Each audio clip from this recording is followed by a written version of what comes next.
Good evening, everyone, and welcome to Spanish United Radio. I'm your host, Enrique Sanchez, founder director of Spanish United. Tonight, we have a very special guest this evening. Would you be kind enough to introduce yourself to the audience, please? Hi, everybody. My name is Professor Daniel McKeown. I'm a lecturing professor at UCLA. Welcome, Professor. Thank you for being on the show. It's great to be here, Enrique. Yeah, I actually, like when we were speaking, I had contacted you because I saw on the news that you were recently fired from UCLA because you were disputing that your salary was low. Not And fired, but yeah. yeah, exactly. So, homelessness is a big problem. We in Spanish United, we try to help people with homelessness and try to get people that are Hispanic to get rehoused. So, you being a professor, how has homelessness affected your life? That's our question. Sure.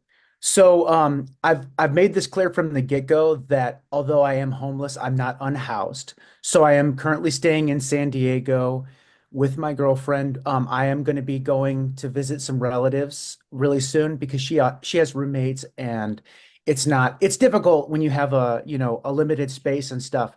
But so when we say homelessness, that can mean a variety of things. For me, it meant taking my stuff that was in my one bedroom apartment near UCLA and moving it into a public storage unit where I made a TikTok video at that location right after moving it in.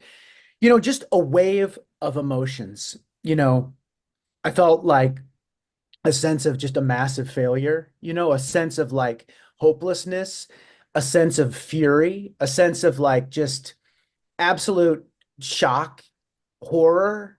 I mean, every possible negative emotion that I can think of all rolled into one. And, moving is a really stressful process already. And the fact that I was moving, but I wasn't moving into a secure place. I was moving my stuff into this, storage unit. And essentially, I felt like my life was in free fall because it's like, okay, I've got this job that I've worked so hard to get at UCLA. It's a very prestigious school. It's got a big reputation, and I've been really loving my job. I love teaching my students. I've had a wonderful experience, except that there's this financial instability that's been chipping away at me. And I've just been in denial about it. I've been like, okay, I'll just take a little bit more of my savings this month and chip into that. And then before long, my life savings is gone. And then I'm like, oh, well, I'll teach during the summer and make up the difference there, except that I had to charge on my credit card bills. So all of my summer pay went towards paying off my debt and also just treading water. And then the crisis hit where it's like, okay, by the time fall comes around, I'm actually not going to be able to afford my apartment anymore. So I reach out to my advisor early in summer in June and July, Per Kraus at UCLA, and I tell him about this crisis. And I say, I love being a lecturing professor at UCLA. It's my passion. But we got to renegotiate the salary. It's not working. When I took the job, I didn't know how low the pay was for the area. I'd never lived in Los Angeles before. Prior to that, when I was a grad student and a postdoc, I had grad housing. So it was rent controlled. I don't have that anymore. And UCLA didn't offer that to me. So it was just $2,500 a month, not even including utilities. UCLA has lots of hidden costs for working there. Like they charge me $150 a month for parking just to get a park in their parking Oh, garage. wow. Yeah. That's And insane. yeah, and also the health insurance. There's a lot of my salary that goes into paying for my health insurance as well. And I have a disability. I have type 1 diabetes. And so what I had to do was I had to come up with a solution. So before I started making these TikTok videos Mhm. in the summer, I reached out to Per Kraus and I said, this has reached a crisis. We've got to do something. And he just refused. He said, nope, find a second job. Except the problem is that this is already a full-time job taking 40 hours plus a week of my time because you know, two classes, right? And you're like, oh, well, two classes, that doesn't sound full time, except that each class had 200 students in it. Mhm. And the amount of emails that I had to respond to help students with special accommodations, Right. answering physics questions, helping one-on-one, doing office hours, doing makeup office hours if they couldn't make it to the main office hours, scheduling meetings with my TAs, coming up with exams to grade, writing the exams, doing the follow-ups, helping students answer particularly difficult questions, and then making follow-up presentations for those problems. It all amounted to a full-time job, which was already overwhelming. And I had no time to teach anywhere else. And it would just, what would have happened is I would have, even if I could have found one, which I couldn't, I looked for something and there wasn't anything offered at the time. Mhm. Even if I could have, I would have been stretched so thin, the quality of my teaching would have plummeted. Like the students, I wouldn't have had time to respond to their emails as quickly. I wouldn't have been able to offer as in-depth help with individual problems. And so it reached a point where I looked at it and I said, you know what? This is ridiculous. And then I started doing some math.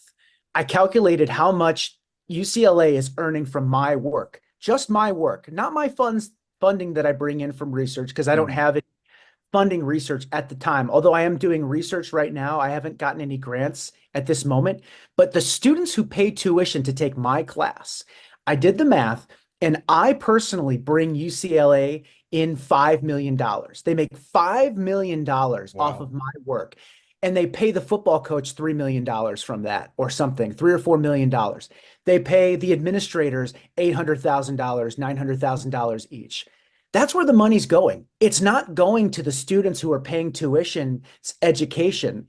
The educators who are actually working directly with the students, like I am, I write letters of recommendation for my students. I encourage them to apply for special programs. I helped a student get an internship in Japan to study volcanoes in Kyoto.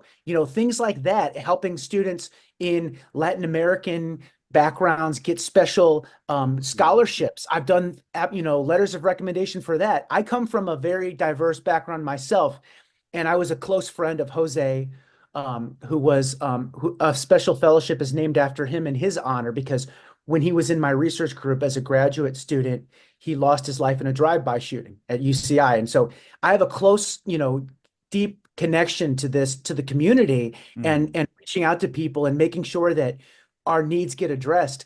And then UCLA just turns and they spit on me and they say, you're not worth enough money to even be paid a livable wage so that you can afford your apartment.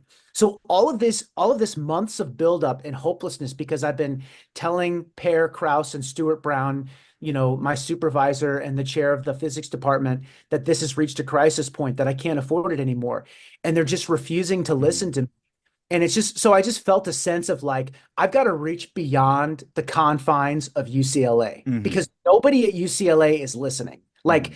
anybody who is listening, who was listening? My students. My students, so many of them wrote emails of support to Pear Krause and Stuart Brown saying, please help Professor McKeown. He's a wonderful professor. We love him. And you know what? Instead of listening to what the students said, Stuart Brown drafted a 3-page memo saying that I coerced my students, which I didn't. I didn't offer anybody any extra credit or anything to write on my behalf. They did it on their own. And most of the letters, a lot of them came from former students who were personally affected by my story because when people started hearing about my potential homelessness, they wanted to help. The students are the only people at UCLA who are my allies. All the administrators, all the deans at the physical sciences, they're all against me and they Mhm. don't care. And so at the time when these emotions are going through my mind and I'm moving my stuff into storage, I'm like, I've got to keep teaching these students. I want to stay. I need a paycheck. I love teaching. I'm going to move my classes online so I can save up some Mhm. money, move in but I had no place to go except to San Diego. That was the closest I could go. So San Diego's not commutable to Los Of Angeles on a daily course.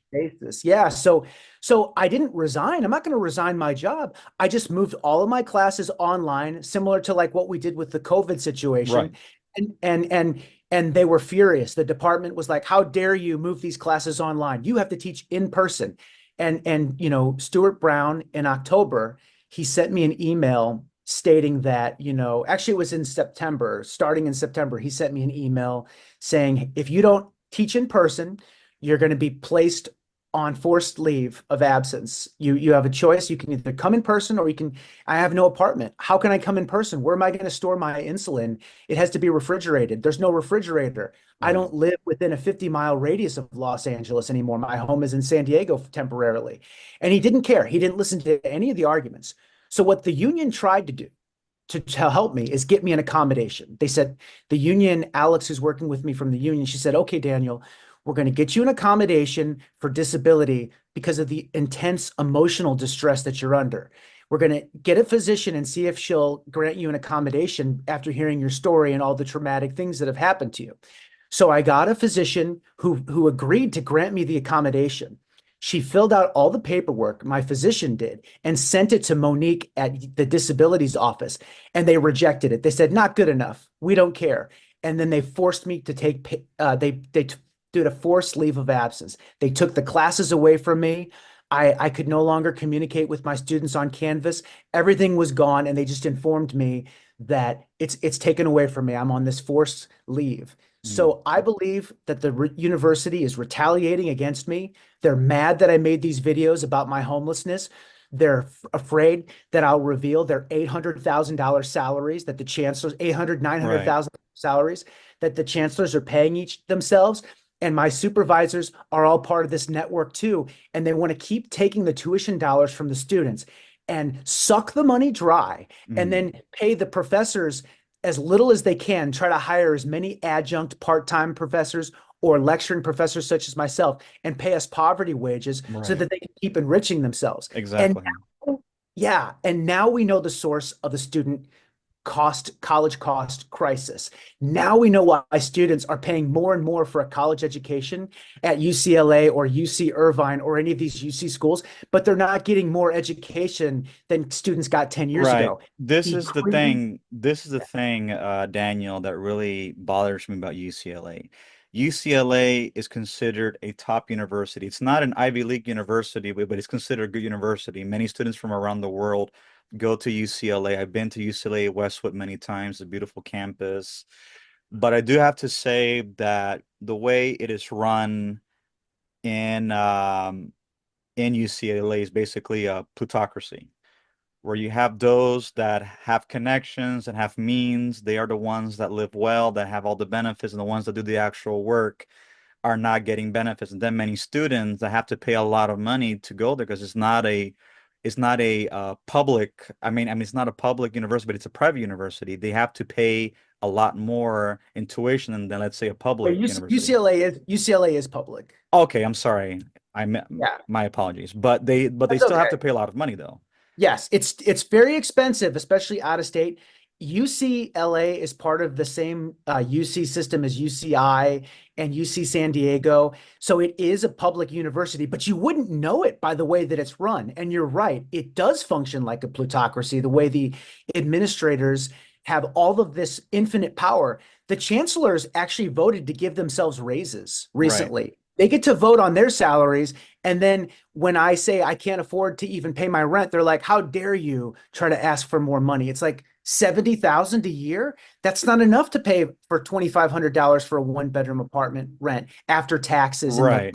food and gas. You could afford that salary probably like not even in the South, but in any state in the United States, you cannot live off that salary. That's an issue. And also another issue is that many of the people from UCLA have turned UCLA instead of an institution of higher learning into a money-making scheme.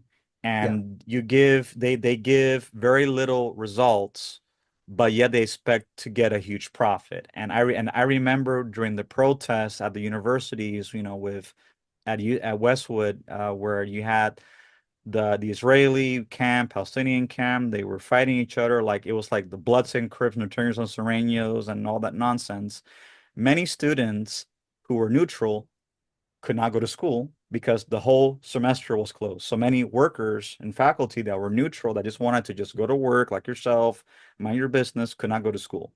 But yet the university made a lot of money. It's like you would expect this type of behavior, particularly like in a lower income community college, but not in a respectable institution like UCLA. It's gotten to be absurd, and especially if it's a liberal institution where usually people that are more liberal minded are open to concerns and disputes are behaving like a libertarian plutocracy.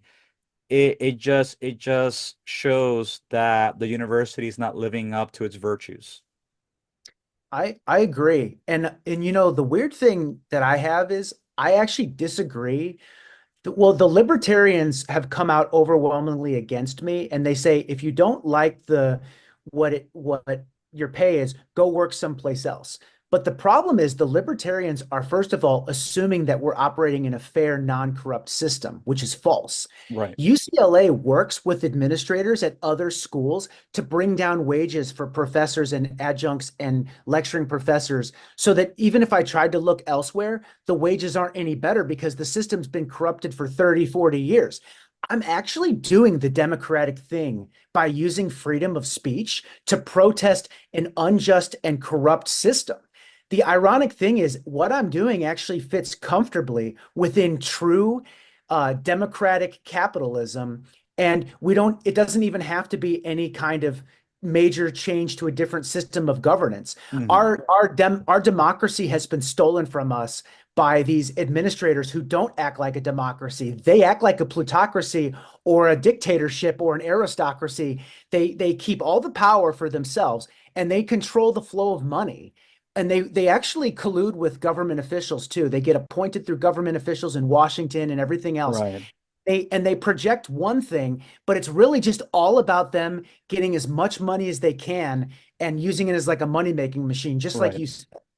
And also the fact that a lot of people don't realize, and I'm going to bring it up, UCLA is run by Jews, particularly by Iranian Jews, and they have Well, a I have lot to of be, I influence. don't want to, I want to be careful about this interview because I don't want to make it sound like anybody is targeted.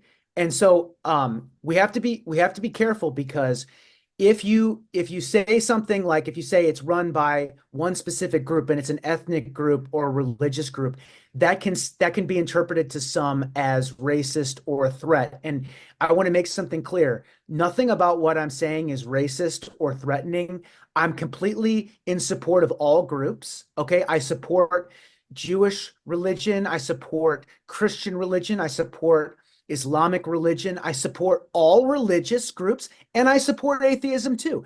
Anybody with any kind of a religious view is open. And I know and I don't want to say that one group is controlling everything or, that we need to go after one specific group. Not that you're saying that either, No, but of we course. have to be careful. We have to be careful about this because if we say certain things, it could be easily misinterpreted and sound like something else.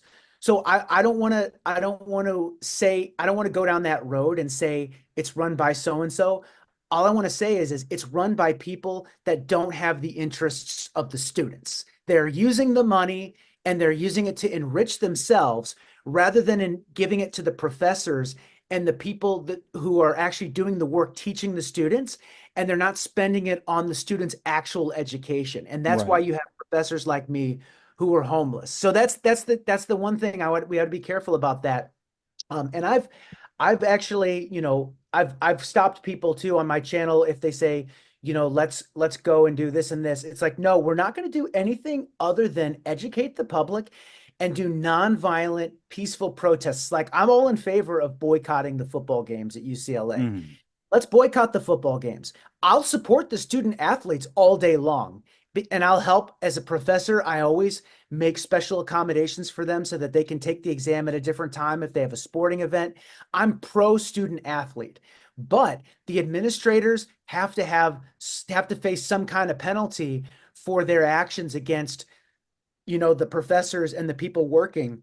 I'm all for strikes. I think that the AFT, my union, has not done a good job of representing Hmm. lecturers, my fellow lecturers. I actually am in favor of coming in and getting some new leadership at AFT. I'm not happy with the leaders of the AFT.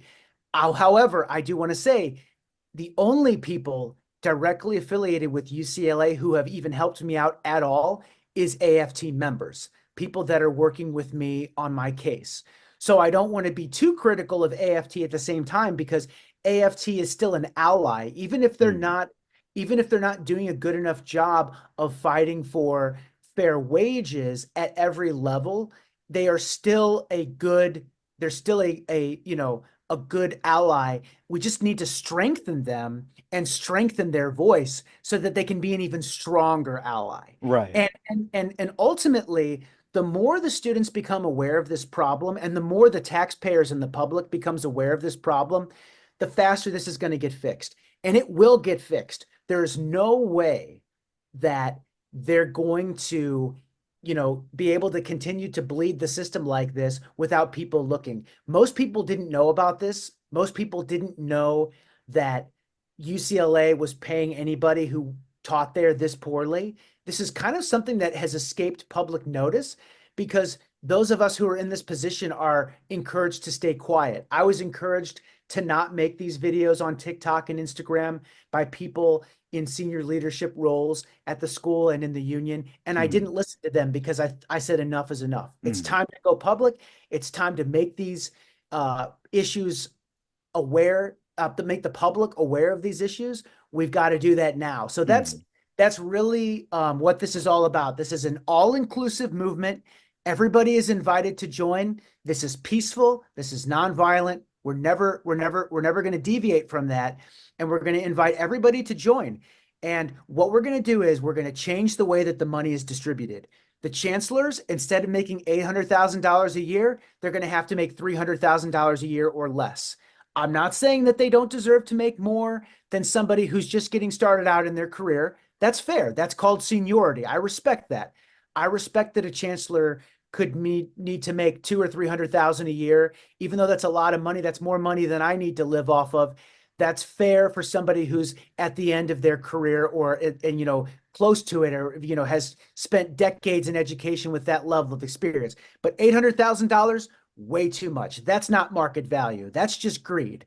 And then from now on, nobody who's a lecturer should be making less than $100,000 a year to teach in LA or that area, or even at the other UCs, at UC San Diego or UC Santa Barbara or UC Davis. I understand that sometimes the housing may be affordable in some of those areas, but it takes a PhD to teach at a university level. And those with PhDs should be paid appropriate to their level of education. And they're not right now. So, Absolutely. And that's the problem that's going on today, that yes. many people have the education, but many people are not getting their hiring because because institutions don't want to pay a living wage or pay what they're worth. And in many Right. cases, they are getting teachers from other countries which are same level qualification as one that is here, but they pay them much less. It's a form of art outsourcing, and that's the problem. Because That's it's a like, how can an American teacher compete with a foreigner, a skilled labor with the HB1 visa that is doing the exact same work for less pay? It comes to a point that becomes unsustainable, and that's the problem that's happening well, I today have an in all answer the to that. universities. I have an answer to that as well, actually. And the answer to that is that's why this movement isn't just limited to the United States. This movement is also a global movement that should affect every university in every country, not just in the United States, but in South America. I get a lot of people, sending me messages from Brazil and Argentina. I get a lot of people sending me messages from India and from Mm, China. And actually, my message has resonated in China. There's a lot of people in China talking about this situation as well, and which is amazing, which is great. And so, what I want to see happen is this doesn't just improve things like the pay for professors at schools in the United States. It improves the pay for the professors worldwide because you know what? There's some amazingly talented future scientists and current scientists in all of these nations. And one country like the United States shouldn't have all the money anyway. That itself is a form of, this kind of plutocracy when we have a globalized world, but there's one central global power. We should mm, we should empower people from every nation and universities in every country.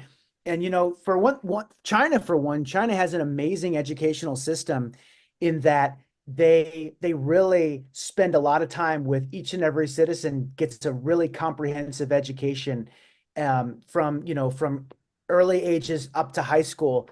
And I think they have some amazing universities too. China's an amazing country, and has some great things going for it. And so they could really benefit from this too. And I'm sure that a lot of professors in these countries, Japan, China, all over the world, and in, of course, Mexico, Latin America, South America, Europe, Australia, all these places, we're all facing the same issues. The people who are controlling the money, which are the administrators and the officials, they have too much power and they're making poor decisions. Right. They're like kings. They're just sitting on this pile of money and not investing it in the people who are trying to bring innovation, and they don't get the funds to bring innovation. Exactly, and that's the problem. It's Yeah. like back in my mother's generation, capitalism used to be more equal.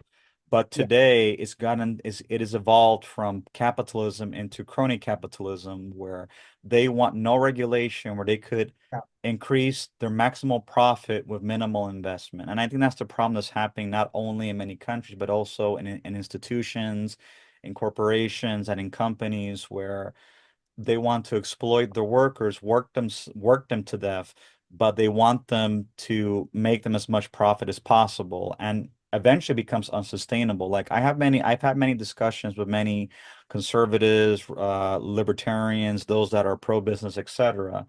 And I tell them, how do you expect workers to work for you when they can barely pay their bills or they have to commute 2 or 3 hours just to afford rent? It eventually becomes unsustainable. And when it comes Yes. unsustainable, that will go into social and civil unrest. That's what's happening in many parts of the world. Like many people believe that there's like a conspiracy where you have communists that want to make everything. No, that's not true. People have gotten to the point where they don't want a few people controlling all the wealth while Yeah. everybody else lives in filth and squalor. Yeah. And eventually, there's going to come a time where people are going to rebel and overthrow the current system, which is corrupted to the core, where you have people running things. Like I've actually had many events where I've spoken about the issue of housing. Let me tell you this really quick, where they were talking about how can we make housing affordable. And I came up with this brainstorm of an idea. I said, I have an idea. There's a lot of buildings that are office buildings that are sitting there collecting dust.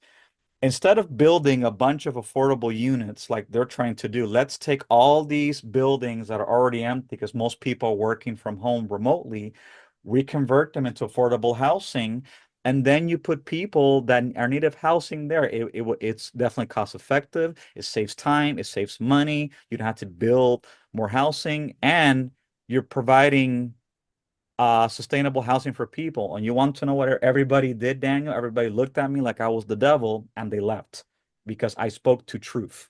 Because we don't Okay. need to be building more housing. We already have housing.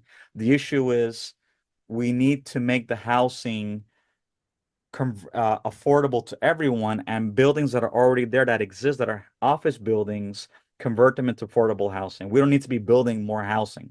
We really don't. There's plenty of housing. We just need to make it affordable and to convert office spaces that are empty and make them into affordable housing. I mean, I think that's definitely an interesting idea.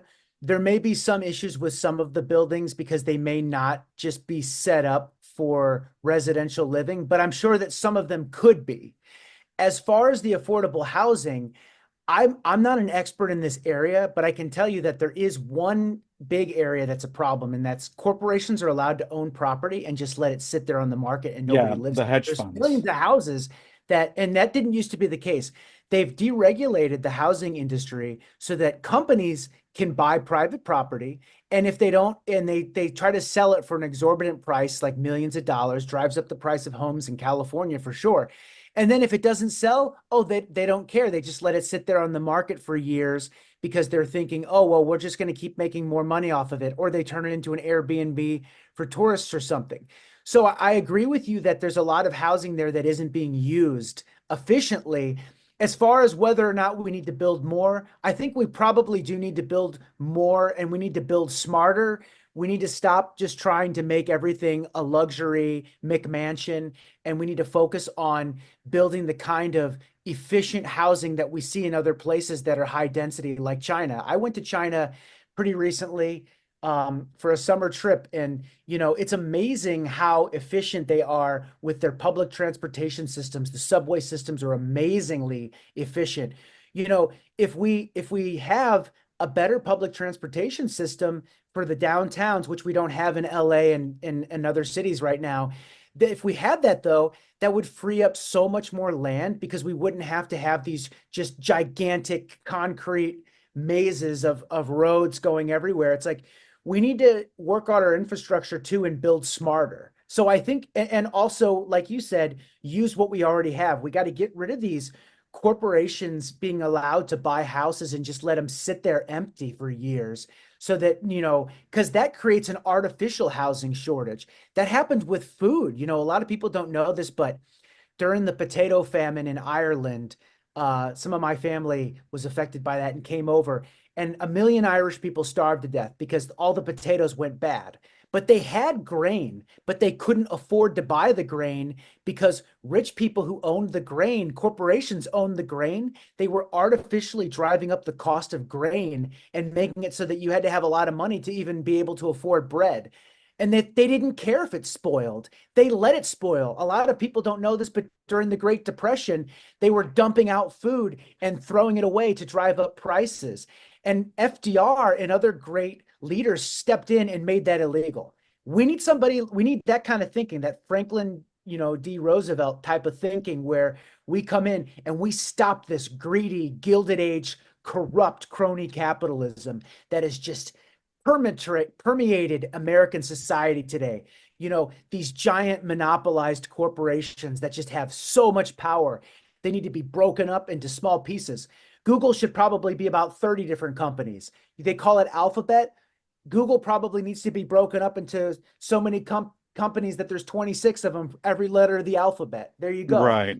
Because Basically, they basically did what the United States military did in post-war Japan. They took away the power of the zaibatsus, which were the multi car the multi cap the multi companies that pretty much owned all of the resources and industry in Japan and made it more equal. Like something like that needs to happen where kind of like instead of going to that extreme, doing like what they did in Norway. I was in Norway in 2022, where you have cool. the government and the people having like what's called a cooperative, where both people share power. That's something that I'm for. Like in Norway, for example, there is no homelessness there because primarily the government looks after its people. Like for example, if someone loses their job or ends up sick, the landlord cannot just throw you out on the street if you miss one payment. The person has to make a petition with the government. The government will pay the bills, to the landlord until the person is able to find work. And they have very excellent resources to help people that are mentally ill, people that could become homeless. And but that's more of an egalitarian society. Yeah. And that's something that America needs. It's like that's Yes. even against the Constitution of the United States. That corporations should not be allowed, and that's the problem. Corporations don't run our country. Right. Government. Our government does not run our country. It's corporations, and conservatives like to say too much government is the problem. Government is not the problem. Corporations not the problem, and you will never hear one single conservative or libertarian or Republican say corporations are the problem because the corporations are the ones that keep the libertarian, Republican, conservative establishment in power. Yes. And unfortunately, the Democrat establishment too in power. Oh, absolutely. Unfortunately, as we saw with you know, the ransacking of the Democratic primary when Bernie was running against Biden. Bernie was so much better of a candidate. Bernie is the only, presidential candidate who has a good policy, in my opinion, in regards to Gaza and is not in support of the bombing. Unfortunately, Kamala and Biden are both in support of that, and I'm against it. I support, you know, the children and no deaths to children, none of these bombing things. I'm totally a Bernie Sanders supporter, but Mhm. Bernie didn't have the backing of the corporations, and so Bernie lost because of they rigged the primaries against him. They did what they tried to smear him however they could. And this is where we got where we are today. And unfortunately, most of the leaders in the Democratic Party in California right now are just pro-corporatist. I say, unfortunately, ironically, there's really one uniparty right now, and it's the party of money. They're just out to try to get as rich as they can, and they make it look like they represent significantly different interests. But when they actually govern and they actually make things happen, they come out against the people. Governor Gavin Newsom struck down an increase to the minimum wage a bunch of times. And, he hasn't really done anything about this crisis with the housing that we have. One way or the other, the homelessness rate just keeps going up in California, and the price of rent just keeps skyrocketing. Nothing gets fixed there. And, it's like a time has come where we have to look beyond the standard arguments, and we have to really look at the problems themselves and say, all right, you know what? We're going to have to solve these problems ourselves, because we can't solve them by voting for one candidate or another in the election. And I know we're almost out of time, so I kind of want to end here, but Yeah, I'm going sure. to say this. I said this earlier. The election outcome is the start, not the end. If our person doesn't win the election, it doesn't matter. We fight on day one to get our needs addressed and make meaningful change happen. If our person wins the election, the person that we want, it doesn't matter. We fight on day one to make sure they actually do what they promised they would do for us, because so often that didn't happen.